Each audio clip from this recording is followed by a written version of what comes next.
ಎಲ್ಲರಿಗೂ ನಮಸ್ಕಾರ. ಲಿಖಿತ ಲೀಲಾ ಯೂಟ್ಯೂಬ್ ಚಾನಲ್ಗೆ ಸುಸ್ವಾಗತ. ಇಂದಿನ ವಿಡಿಯೋದಲ್ಲಿ ನಾವು ಬಿಸಿಬೇಳೆ ಬಾತ್ ಮಾಡ್ತಾ ಇದ್ದೀವಿ. ಅದಕ್ಕೆ ಬೇಕಾಗಿರೋ ಸಾಮಗ್ರಿಗಳನ್ನು ನೋಡೋಣ ಬನ್ನಿ. ನಾವು ಇಲ್ಲಿ MTR ಬಿಸಿಬೇಳೆ ಬಾತ್ನ ಪೌಡರ್ ತಗೊಂಡಿದ್ದೀವಿ. ಸಾಸಿವೆ, ಒಣಮೆಣಸಿನಕಾಯಿ, ಕರಿಬೇವು, ಸ್ವಲ್ಪ ಟೊಮೊಟೊ, ಸ್ವಲ್ಪ ಬೆಲ್ಲ, 2 ದೊಡ್ಡದಾದ ಈರುಳ್ಳಿ, ಮತ್ತು ಮಿಕ್ಸ್ ತರಕಾರಿ, ಎಣ್ಣೆ, ಮತ್ತು ಅರ್ಧ ಕಪ್ಪಷ್ಟು ತೊಗರಿಬೇಳೆ, ಸ್ವಲ್ಪ ಹಾಗೆ ಹೆಸರುಬೇಳೆ ಹಾಕಿ ತಗೊಂಡಿದ್ದೀವಿ. ಇವಾಗ ಒಗ್ಗರಣೆ ಹಾಕೊಂಡು ಬನ್ನಿ. ಸಾಸಿವೆ, ಬ್ಯಾಡಗೆ ಮೆಣಸಿನ್ಕಾಯಿ, ಹಾಗೆ ಕರಿಬೇವು, ಈರುಳ್ಳಿ, ಹಾಗೆ ಟೊಮೊಟೊ ಹಾಕಿ ಸ್ವಲ್ಪ ಫ್ರೈ ಮಾಡೋಣ. ಹಾಗೆ ಸ್ವಲ್ಪ ಬೆಲ್ಲನೂ ಹಾಗೆ ಹಾಕ್ಬಿಡೋಣ.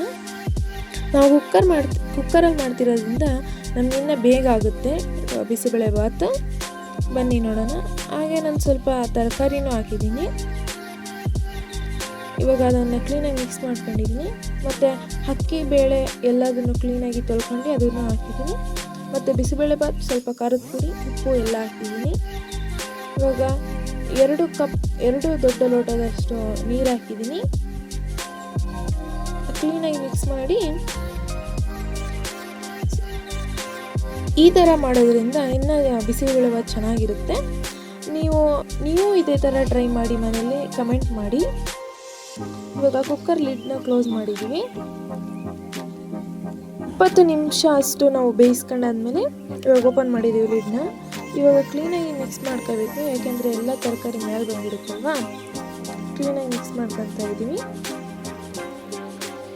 ಈ ಥರ ಆದಂಥ ಟೇಸ್ಟಿ ಫುಡ್ಸ್ ಮತ್ತು ಕುಕಿಂಗ್ ವ್ಲಾಗ್ಸ್ಗಾಗಿ ನಮ್ಮ ಚಾನಲ್ನ ಸಬ್ಸ್ಕ್ರೈಬ್ ಮಾಡಿ. ನಿಮ್ಮ ಅನಿಸಿಕೆಯನ್ನು ಕಮೆಂಟ್ ಮಾಡಿ. ಧನ್ಯವಾದಗಳು.